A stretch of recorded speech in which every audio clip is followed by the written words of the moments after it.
அனைவருக்கும் வணக்கம். Welcome to Thillai Sugan channel. நம்ம வீடியோ இப்போ தான் ஃபஸ்ட் டைம் பார்க்குறீங்கன்னா சப்ஸ்கிரைப் பண்ணி வச்சுட்டு பாருங்கள். எல்லோரும் எப்படி இருக்கீங்க? நல்லா இருக்கீங்களா? நாங்கள் எல்லோரும் நல்லா இருக்கோம். காலையில் ஒரு 7:30 இருக்குங்க. அப்போ தான் நான் வீடியோ எடுக்க ஸ்டார்ட் பண்ணியிருந்தேன். இன்றைக்கி லன்ச் பசங்களுக்கு நான் என்ன செய்கிறேன் அப்படிங்கிறத ஷேர் பண்ணியிருக்கேன்.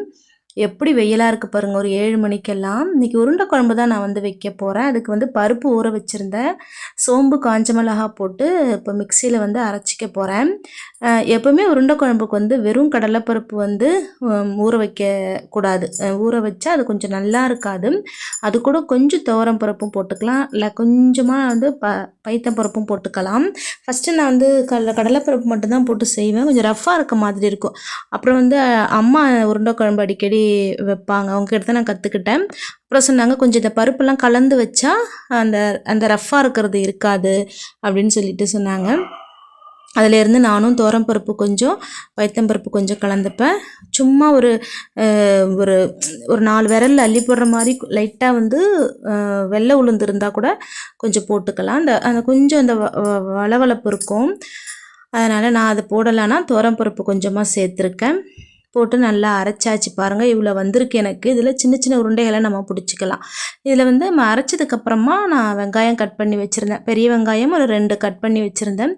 அதை நான் அந்த மாவோடு சேர்த்துக்கிறேன்.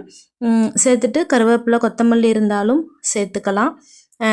உப்பு தேவையான அளவு கொஞ்சம் கம்மியாக சேர்த்துக்கலாம். ஏன்னா நம்ம குழம்புல கூட உப்பு சேர்ப்போம். அதனால் இதை நல்லா மிக்ஸ் பண்ணிவிட்டு நமக்கு எவ்வளோ சைஸ் உருண்டை வேணுமோ அதை மாதிரி நம்ம உருண்டை பிடிச்சிக்கலாம். கொஞ்சம் நார்மல் சைஸாக இருந்தால் தான் நல்லாயிருக்கும். நான் ஃபஸ்ட்லலாம் என்ன பண்ணுவேன்னா, இந்த மாதிரி உருண்டை பிடிச்சி எண்ணெயில் பொரிச்சிருவேன். வடை மாதிரி பொரிச்சிருவேன். ஃபஸ்ட்டு அப்படி தான் அம்மா செஞ்சாங்க. அதுக்கப்புறம் என்ன சொன்னாங்கன்னா, பொரிச்சது நம்ம ஆயிலாக இருக்கும் இல்லையா, ஆயில் ஃபுட்டு எடுத்துக்கிற மாதிரி இருக்கும் இல்லையா, அதனால் ஆவியில் அவிச்சிட்டு நம்ம போட்டுக்கலாம் அப்படின்னு சொல்லிட்டு சொன்னாங்க. சிலர் அப்படியே பச்சையாக கூட சேர்ப்பாங்க. அப்படியே உருண்டையை குழம்புல சேர்த்துட்டு கலக்காமல் கொஞ்சம் நேரம் உடஞ்சி போயிடும் உருண்டை. அதனால் கொஞ்சம் இந்த ஹீட்டில் கொஞ்சம் டைட்டாகிற வரைக்கும் கலக்காமல் அதுக்கப்புறம் கலக்கணும்னு சொல்லுவாங்க. இப்போ நம்ம உருண்டை வச்சு இட்லி குண்டானில் வச்சு நம்ம இப்போது வேக வச்சிடலாம். தட்டில் வச்சு வேக வச்சுருக்கேன். அது வெந்துட்டுருக்க டைமில் நம்ம குழம்பு தாளித்து விட்டுறலாம். உருண்டை குழம்பு தாளிக்கிறது கடுகு சீரகம் போட்டுக்கிறேங்க. போட்டுட்டு வெங்காயம் போட்டுக்கிறேன். வெந்தயம் கொஞ்சம் சேர்த்துக்கிறேன். நம்ம புளிக்குழம்பு வைப்போம்ல, அந்த மாதிரி தான் வெங்காயம் சேர்த்துக்கிறேன். கடுகு சீரகம் வெந்தயம் போட்டு தாளிச்சிட்டு வெங்காயம் சேர்த்துக்கிறேங்க. நல்லா வெங்காயம் வதங்கணும். அதுக்கப்புறம் பூண்டு நான் உரித்து வச்சுருக்கேன். ஒரு 10 பல்லு பூண்டு அதையும் சேர்த்துக்கிறேன். கருவேப்பிலையும் சேர்த்துக்கிட்டேன். அப்புறம் தக்காளி சேர்த்துக்கிறேன். நம்ம புளியை சேர்க்க போகிறோம். அதனால் ஒரு தக்காளி போதுமானதாக இருக்கும். என்னோடது நல்லா பழுத்த தக்காளி நான் 1 எடுத்திருக்கேன். 2 தேவை அப்படின்னு சொன்னாலும் நீங்கள் சேர்த்துக்கலாம். புளியை கம்மியாக வச்சுட்டு கூட எல்லாத்தையும் நல்லா நான் வதக்கி விட்டுக்கிறேன். எண்ணெய் கொஞ்சம் நல்லெண்ணெய் சேர்த்துக்கிட்டிங்கன்னா டேஸ்ட்டு கொஞ்சம் நல்லாயிருக்கும். எல்லாமே நல்லா சேர்த்து வதக்குனதுக்கு அப்புறம் தேவையான அளவு இந்த வெங்காயம் வதங்கிறதுக்கு லைட்டாக உப்பு நான் சேர்த்துருக்கேன். சீக்கிரம் வதங்கும் இல்லையா, அதனால் வதங்கினதுக்கு அப்புறம் தான் நம்ம என்ன பண்ண போகிறோம், மிளகாத்தூள் சேர்க்க போகிறோம்.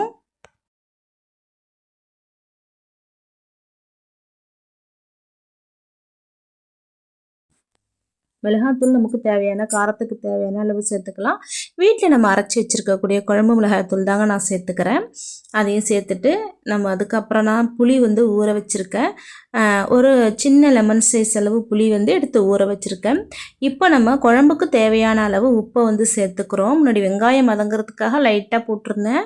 இப்போ குழம்புக்கு தேவையான கல்லுப்பு சேர்த்துக்கிறேன். அதுக்கப்புறம் புளி கரைச்சி வச்சுருந்தேன் இல்லையா, அதையும் நான் சேர்த்துக்கிறேன். இப்போ நமக்கு எந்த அளவுக்கு குழம்பு தேவையோ அந்த அளவுக்கு நம்ம தண்ணியும் ஊற்றி நல்லா மிளகாத்தூளோட மிக்ஸ் பண்ணிவிட்டு குழம்பு நம்ம நல்லா கொதிக்க வைக்க வேண்டியதுதாங்க.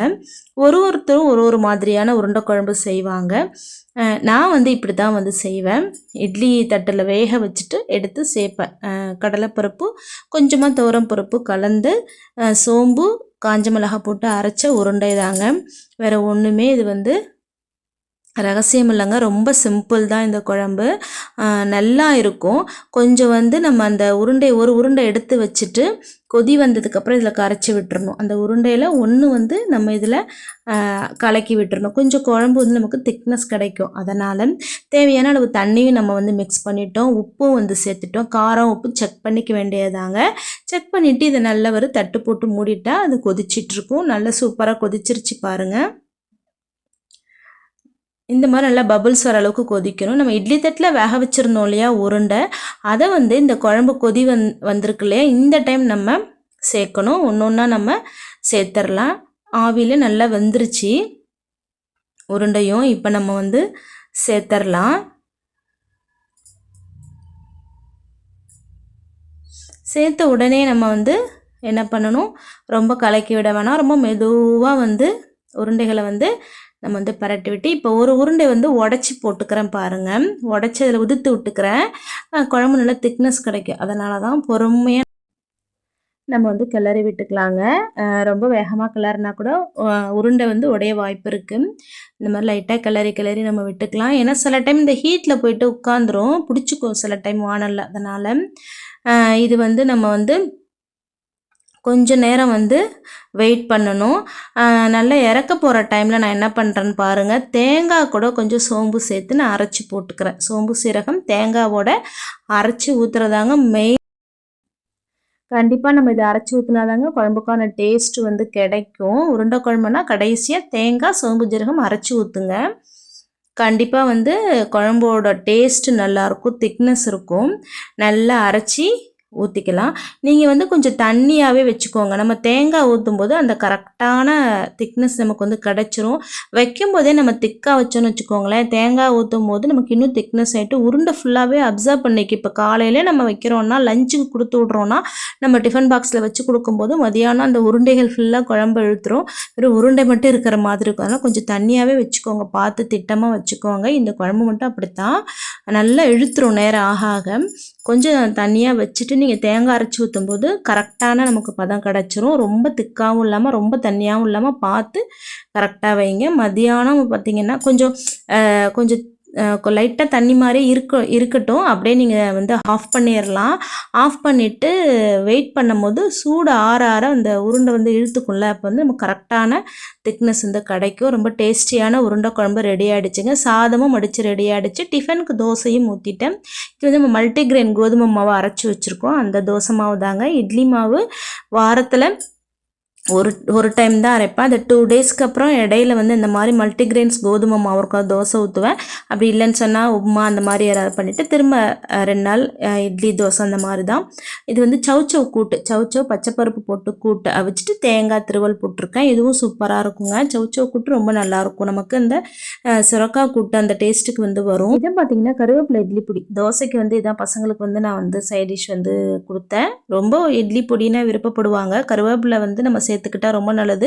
இந்த ஹீட்டில் எண்ணத்தில் முடி ரொம்ப கொட்டுது 2 பேருக்கும். அதனால் கருவேப்பிலை பொடி நான் வீட்டில் அரைக்கும் போதே அரைப்பேன். கருவேப்பிலை நல்லா நிழலில் காய வச்சு பருப்போடு சேர்த்து அரைப்பேன். இப்போ பொடி தீர்ந்துருச்சா சரின்னு சொல்லிட்டு தான் நான் வாங்கியிருந்தேன். பசங்க வந்து சாப்பிடுவாங்க, ரொம்ப வந்து விரும்பி சாப்பிடுவாங்க. அடுத்து ஸ்நாக்ஸ் என்னென்னு பார்த்தீங்கன்னா தர்பூசணி தான். வெயில் ஸ்டார்ட் ஆகிடுச்சுங்க. எக்ஸாம் வேறு நடந்துகிட்ருக்கு. 3 ஹவர்ஸ், 80 மார்க்ஸ்க்கு 3 ஹவர்ஸ் வந்து கேப் விடாமல் எழுதணும். அதனால் வந்து இந்த மாதிரி ஃப்ரூட்ஸு ஜூஸ் அந்த மாதிரி நிறைய எடுத்துக்கணும். அதனால் பார்த்தீங்கன்னா ஃபஸ்ட்டு டேவே வாங்கிட்டு வந்தோம், அதை சாப்பிட்டுட்டாங்க. திரும்ப ஃப்ரிட்ஜில் வச்சுருந்தேன். அடுத்த நாள் வந்து கட் பண்ணி ஸ்நாக்ஸ் பாக்ஸில் வச்சு கொடுத்துருவேன். ரொம்ப விரும்பி சாப்பிட்றாங்க தர்பூசணி, பிடிக்குது அவங்களுக்கு. அதனால் பார்த்திங்கன்னா ஸ்நாக்ஸுக்கு அதுதான் நிறைய வைங்கன்னாங்க. ஓகே, நிறைய வைக்கிறேம்மா, ஃப்ரெண்ட்ஸுக்கும் கொடுங்கன்னு நான் சொல்லியிருந்தேன். 2 பேருமே பார்த்தீங்கன்னா என்ன ஸ்நாக்ஸு ஏதாவது லஞ்ச் ஏதாவது அவங்க ஃப்ரெண்ட்ஸுக்கு பிடிச்சதுன்னு வச்சுக்கோங்களேன், நிறைய வைங்க ஷேர் பண்ணி நாங்கள் சாப்பிடுவோம் அப்படின்னு சொல்லிட்டு சொல்லுவாங்க. நானும் நிறைய வைப்பேன். ஃப்ரெண்ட்ஸும் வந்து தர்பூசணினா ரொம்ப விரும்பி சாப்பிடுவாங்கன்னு சொல்லிட்டு. இந்த வெயிலுக்கு ரொம்ப ரொம்ப நல்லதுங்க, வாட்டர் கண்டென்ட் உள்ளது, ரொம்ப ரொம்ப நல்லது தர்பூசணி. நிறைய பசங்களுக்கு வாங்கி கொடுங்க, ஜூஸ் எல்லாம் போட்டு கொடுங்க. நம்ம வீடியோ பிடிச்சிருக்குன்னு நினைக்கிறேன். இந்த வீடியோ லைக் பண்ணுங்கள், ஷேர் பண்ணுங்கள், கமெண்ட் பண்ணுங்கள், மறக்காமல் சப்ஸ்கிரைப் பண்ணிவிட்டு பாருங்கள். நெக்ஸ்ட் ஒரு நல்ல வீடியோவில் மீட் பண்ணலாம். தேங்க்ஸ் ஃபார் வாட்சிங். Thank you so much.